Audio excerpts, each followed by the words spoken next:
So this is going to be another movie review. This one's called The Liberation of Cherry Jankowski, 1976. This is the original version of the Booby Hatch.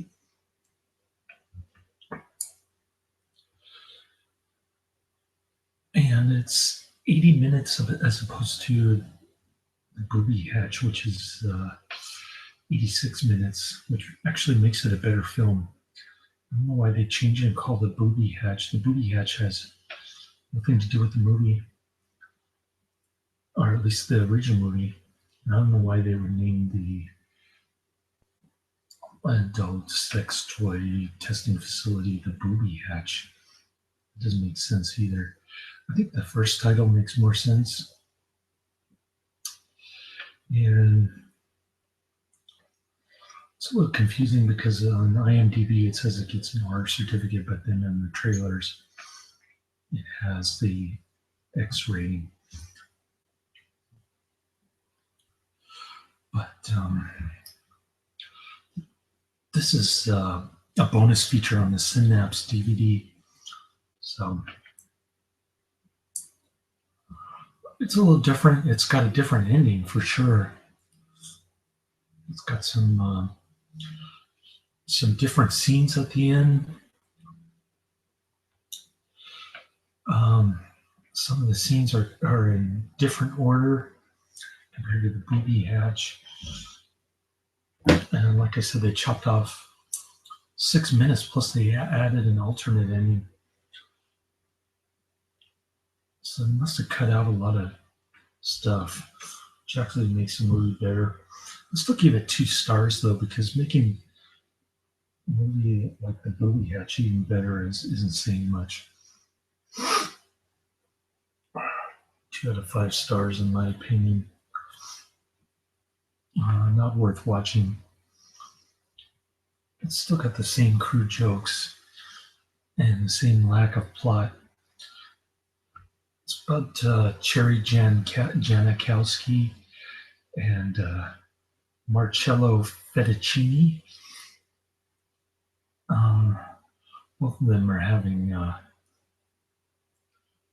Cherry lives with a transvestite, and then Marcello is impotent, so he's in danger of losing his job. Same as the Booby Hatch, only it has a different ending. I'm going to spoil the Booby Hatch ending right now only because it's not the same ending as The Liberation of Cherry Jankowski. So at the end of the Booby Hatch, Marcello and Cherry end up getting hitched and living happily ever after, so to speak.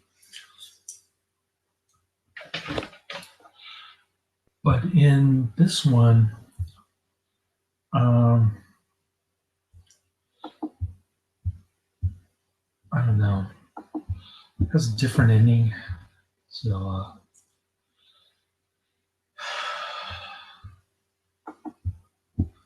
yeah, it's got David Emge involved in the ending. He wasn't involved in the Booby Hatch towards the end. So that's about all I have to say about that. That's pretty much similar to the Booby Hatch, only the ending's different and the scenes are out of order. And it's shorter, which, like I said, makes it a lot better. Anyways, not a great flick. I wouldn't recommend it. I liked it for the same reasons as the first movie, The Booby Hatch, which is actually a remake of The Liberation of Cherry Jankowski. I think they misspelled the alternate name on IMDb, by the way. It's not really an alternate name, it's just a completely different movie.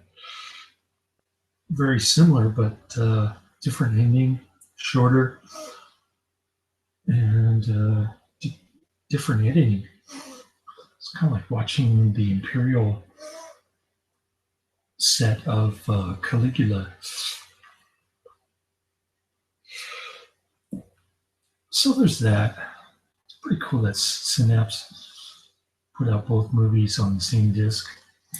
And they also did both trailers, by the way. So you got to give Synapse credit for at least, digging up this stuff. I guess the producers or even the director himself was somehow involved in Night of the Living Dead. And later, of course, David Emge got one of the starring roles in Dawn of the Dead. He wasn't in too many movies after that. I guess he was washing dishes, according to the bonus features. So actually, the bonus features are more enjoyable than the movies themselves, if you ask me. It's got a little documentary about David Emge, his acting career or lack thereof, which is pretty interesting, actually. I guess there wasn't much work to go around back in the 70s in Pittsburgh, man. Figure unions and inflation pretty much destroyed everything back in the day. Although you look at the prices in at the grocery store in this movie and compare it to today's prices, makes you wish you were living back in the 70s again. At least, $1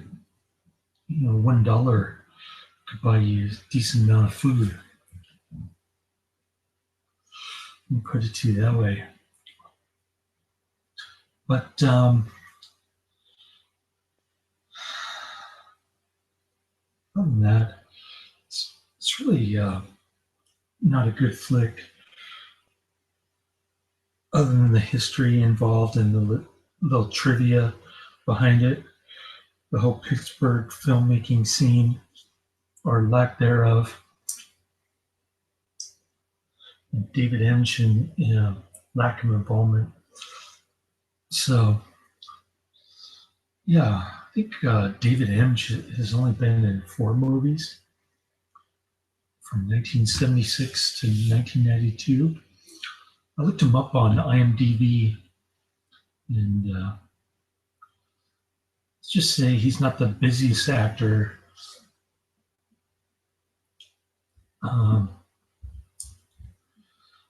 To say the least.